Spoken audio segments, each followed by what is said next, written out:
Yung buhay namin noon ay mapayapa, alang kaaway. Saka maligaya ang buhay namin noon kasi ala kaming halong Tagalog. Kasi yung kami po, nung kami po nandito, kasalukuyan, hindi lang kasalukuyan, kami at mulatan. Ito po ang kabuhayan namin dito, kami yan po mga honeybee, lalo yung honeybee yan, wala po kaming kape noon, kung hindi yung honeybee. Number 1. Tapos, pangalawa, paghahalaman dito sa kabundukan. Diyan lang kami nabubuhay. Kaya ayaw namin masisira ang aming kalikasan. Dahil diyan kami kumukuha ang kabuhayan namin lahat. Kaya pagka kami ay sinisira ang kabundukan namin, nagagalit kami. Kaya kami laban. Sa inisip-isip ko, kulot na ako pero may puso ako kahit hindi ako nakapag-aral. Hindi ko pwedeng ipagmakahiya ang kulot. Aita ako talaga, aita.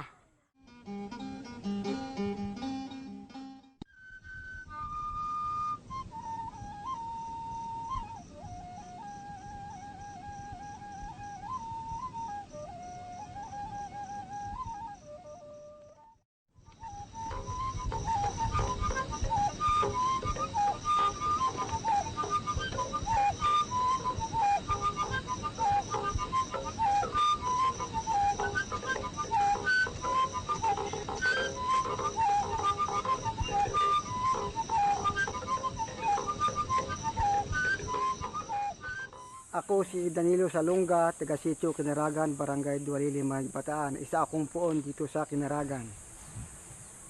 Ang Aita sa Bataan ay may unang distrito at pangalawang distrito. Ang mga Aita sa Bataan sa unang distrito ay tinatawag na Ambala. At sa pangalawang distrito, tinatawag naman na Magbukon. Ang mga komunidad ng katutubo sa Bataan ay 18. Ang mga katutubo ay nagkaroon ng isang samahan na tatawag na Panabat, yung panlalawigang asosasyon ng mga Aita sa Bataan. Nag-umpisa ito ay noong 1998 at inorganisa kami ng simbahan.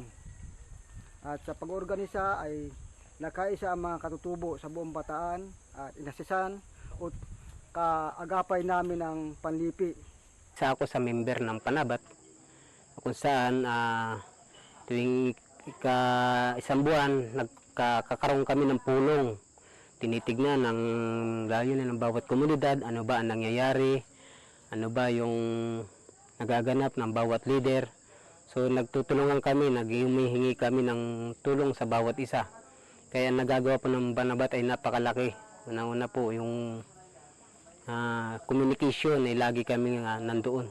Kaya unti-unti may umaangat na katutubo, may nagkakapagtapos na, lalo na sa edukasyon, unti-unti dahil sa pagkakaisa namin ng Panabat. Pagkalaki, tapos nagabayan pa kami ng panlipi, kaya unti-unti po, malaking pagbabago. Ito na nga yung panlipi na siyang gumabay, makarating sa mga pribadong pamahalaan, ang aming karapatan at karaingan na kami ay tulungan. So unti-unti po nagkaroon ng magandang simulain sa aming mga katutubo. At isa na nga rin po ako na binuo ng aming samahan ng Panabat. Ito na, nakaupo na ako ngayon bilang representative sa aming bayan. Namatay ang nanay ko sa pakikipaglaban na wala pa rin kaayusan. Hanggang sa ngayon, ganun pa rin ang nagiging problema namin. Ang ginagawa ko naman, at pinuno na rin ako ng tribo ngayon, pumupunta ako sa ahensya na para sa aming mga Aita, sa NCIP. Doon ako lumalapit. At buti na nga lang at nandyan ang panlipi na nakatutok sa amin, panlipi at NCIP, simbahan, tsaka yung samahan na rin ng Panabat.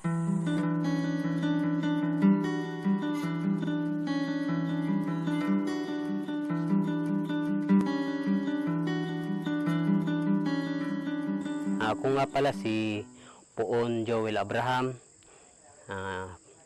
taga Barangay Payangan, bayan po ng Dinlupihan. Bali po ang aking panunungkulan simula po noong 1998 hanggang sa kalukuyan hanggang po sa ngayon ay bilang ako po ay puon. Bali ako rin po ngayon ay kinatawan sa aming bayan ng Dinlapihan. Representative ako ng 3 tribo o tinatawag nilang konsyahal ng bayan. Ang pangalan ko po si Biray. Nakatira po sa Bari Payangan. Ang po sa akin, kinuha po ako ng kagawad po ng mga kulot. Yung kuwan namin, lahat po ng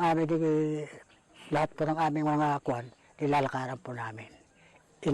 Inaabiso namin po yung dapat namin alam, kagaya po niyang kung may away. Dapat po siyempre yan ang una yung away. Kung may away, o kano puntahan mo sila. Asikasuhin natin para huwag humaba ang yung away. Ang isang chieftain din kasi, hindi rin makakaya ng iisa kung hindi rin may katuwang din ng mga ibang tulad ng barangay, tsaka mga kagawad kong mga tribal chieftain, nandoon din ho sila at lalo-lalo sa mga matatanda. Pag mayroon ho akong mali na hindi ko kayang saklawin, ako ay lumalapit din ho sa mga matatandang kulot. Kasi sila ang unang pangunahin na una sa akin. Bilang isang chieftain, hindi ko rin kaya na aabutin ang dapat kong aabutin kung hindi rin sa kanila. Bilang isang punong barangay sa Barangay Tubo-Tubo na kasalukuyan ay punong barangay at nagdalawang term na po na nakaupo dito sa Barangay Tubo-Tubo. Sa una ko pong upo ay nakapagpatayo po ako ng isang tulay na base sa pondo ng barangay ng Tubo-Tubo na ngayon po ay pinapakinabangan po ng aking mga kabarangay. Hindi lang po katutubo ang nakikinabang, kung higit sa lahat po yung mga kapatid din po nating unat. Ngayon po ay mayroon na naman po kaming isang project na nanggaling po ng national na dam na pakikinabangan po ng mga magsasaka ko po rito sa Barangay Tubo-Tubo. Humakbang lang po sana kami ng isang baitang para makilala po kami ng pamahalaan upang ang lahat po ng mga katutubo ay maimulat po.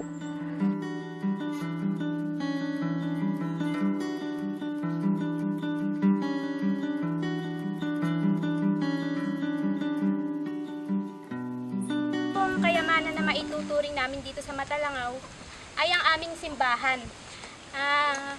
Kasi po dati po, nung natatandaan ko po mga 11 years old pa lang po ako noon, isang kubu-kubuhan lang yung simbahan namin. Nagpapasalamat po kami sa mga tumulong sa amin kasi nagkaroon kami ng isang building na malalapitan namin sa tuwing may mga problema kami na pagdadasalan namin.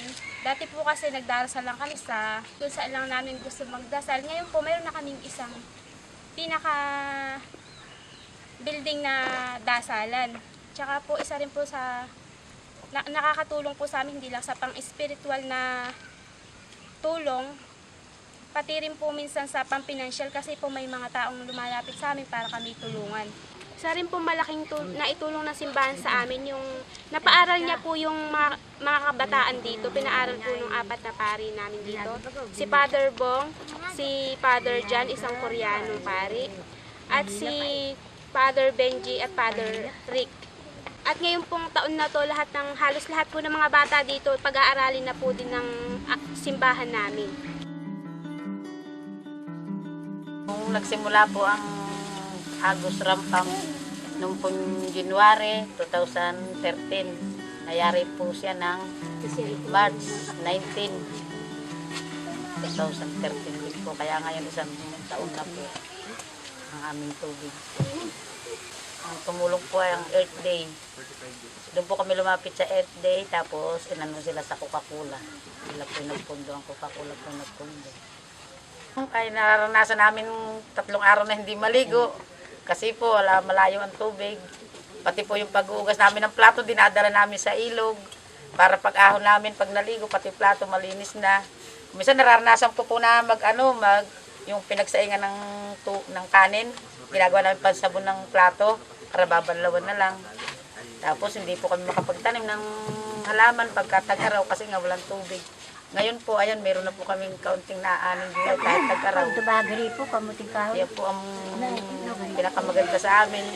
Mayroon po nagtatanim ng talbos kamote, may kamatis, may upo, may sitaw. Bukod pa po sa rampam, binigyan po kami ng trainee na sa organic fertilizer na yun po yung ginagamit namin sa mga ampalayang pantanim namin, pambomba.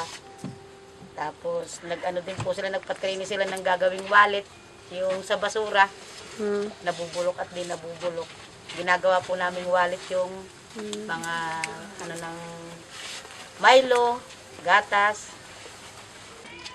Ito pong project na to ay nagsimula sa Rampam. Ito po ay para makatulong sa ating kalikasan para po hindi magkalat at dagdag kabuhay din po para sa aming komunidad. Ito po ay mga galing sa mga recycle na material sa gagawin pong wallet.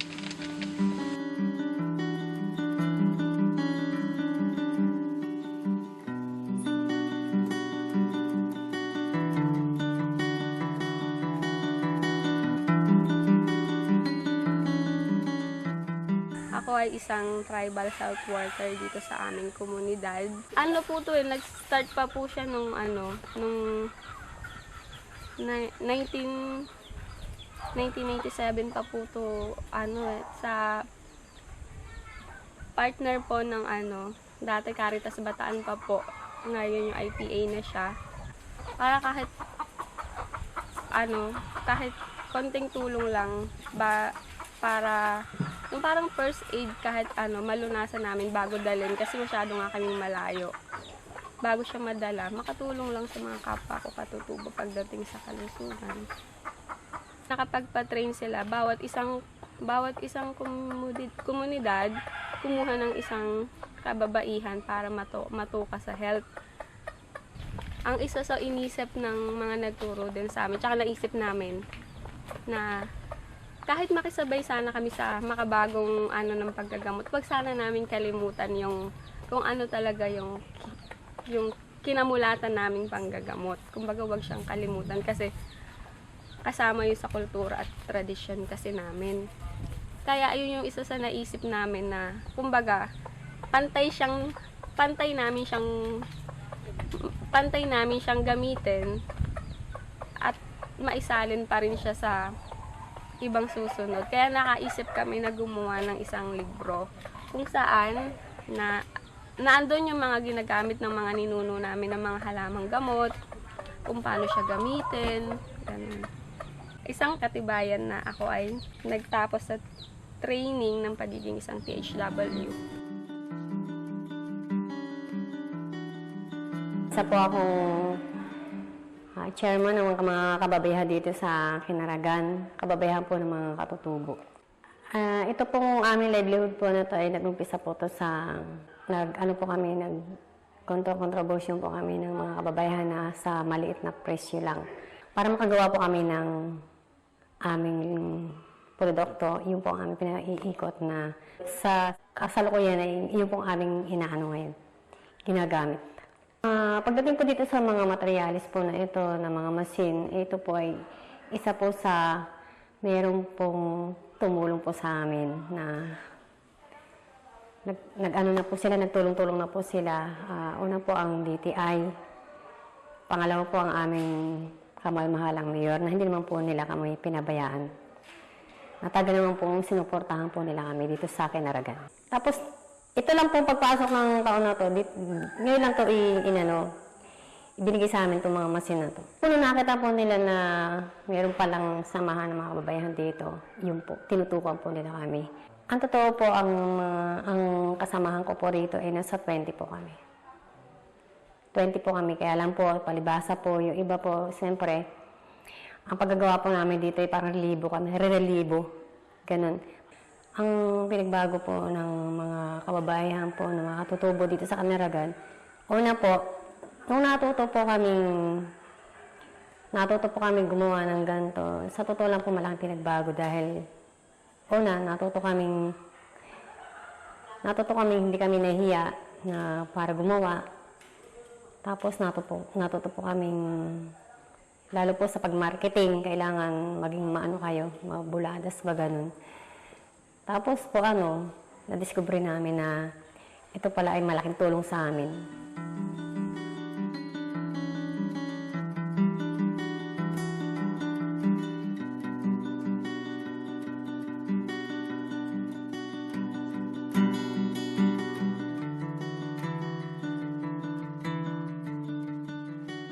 Nagkaroon po kami nun ng paralegal training.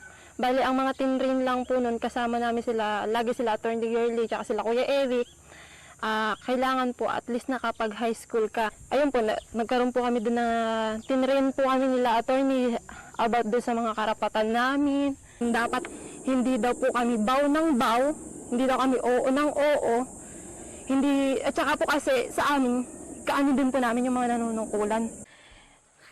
Kaya po nasabi ng DNR na nabastusan sila. Kasi po nung time na yon, sabi po namin na may title din po kami. Sabi po nila, paano yan, may title din tong mga kliyente ko. Kliyente po ang sabi niya di ngayon, sabi kong ganun, paano po mangyayaring kung nakapaloob po yan sa lupang ninuno. Di ngayon, sabi ko pong, di pilit na pong pinakikita sa akin. Syempre po, ako malay ko ba naman sa mga titulo kung peke yun o ano. Tapos palakad-lakad po siya sa harapan namin mag-ina, ni po Julie po. Tapos kung ano-ano po yung sinasabi niya, kasi bakit daw wala kami maipalad, harang daw kami ng harang, magsusukat lang naman daw sila. Sabi po ni nanay ko, yun na nga, magsusukat na kayo, sana nag-abiso kayo. Di ngayon po, ganun pa rin po siya, palakad-lakad po. Pinakikita niya, kulang na lang po isupalpal sa pagmumukha namin. Kaya po ang sabi ko, kahit sa recto magagawa yan. Sabi ko pong ganun. Di sabi niya, huwag kang ganyan, sabi niya ganun. Hindi mo ba alam, DNR ako, sabi niya ganun. Paano ko magagawa sa recto to, sabi niya ganun. Di sabi ko pa pong ganun. Naku, if I know, sabi niya pong ganun. Di nung sabi niya ganun, ano daw po ba yung gusto kong palabasin? Di sabi ko pong ganun, kung tinatamaan naman po kayo sa sinasabi ko, nasa inyo na po yung wala naman kayong ginagawang kababalaghan, wala kayong dapat ikatakot. Di tapos po, dinuduro-duro niya po ako. Sabi niya pong ganun sa aming mag-ina, ito halatang ita to, ikaw, sabi niya sa akin. Sumagot po yung nanay ko. Sabi po ng nanay ko, anak ko po yan, bakit po ba? Sabi niya noon. Tapos po, ayun, ano pangalan mo? Sabi niya nun po sa akin. Sinabi ko po yung buong pangalan ko. Sabi ko pa po, yung Maria ko po buo. Sabi ko gano'n, hindi po MA Tuldok lang. Sabi niya gano'n. Talagang ini-insult mo ako. Talaga po, sabi ko gano'n. Di nung kayo naman po yung una makaduro kayo, wagas. Sabi ko gano'n. Di na lang kayo marunong magpasintabi. Di nung sige, kantayin mo yung sulat, ididemanda kita. Sige po, samahan ko pa kayo. Sabi ko pong gano'n. Pero awa naman ng Diyos, ala naman pong sulat na umano sa amin.